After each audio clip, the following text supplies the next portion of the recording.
یاسین، قسم ہے قرآن کی جو حکمت سے بھرا ہوا ہے۔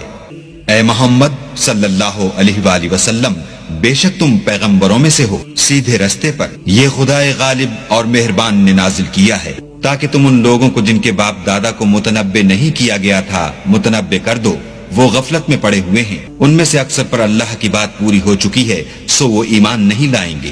ہم نے ان کی گردنوں میں طوق ڈال رکھے ہیں اور وہ تھوڑیوں تک پھنسے ہوئے ہیں تو ان کے سر الل رہے ہیں، اور ہم نے ان کے آگے بھی دیوار بنا دی اور ان کے پیچھے بھی، پھر ان پر پردہ ڈال دیا تو یہ دیکھ نہیں سکتے۔ اور تم ان کو نصیحت کرو یا نہ کرو ان کے لیے برابر ہے، وہ ایمان نہیں لانے کے۔ تم تو صرف اس شخص کو نصیحت کر سکتے ہو جو نصیحت کی پیروی کرے اور اللہ سے غائبانہ ڈرے، سو اس کو مغفرت اور بڑے ثواب کی بشارت سنا دو۔ بے شک ہم مردوں کو زندہ کریں گے، اور جو کچھ وہ آگے بھیج چکے اور جو ان کے نشان پیچھے رہ گئے ہم ان کو قلم بند کر لیتے ہیں، اور ہر چیز کو ہم نے کتاب روشن یعنی لوح محفوظ میں لکھ رکھا ہے۔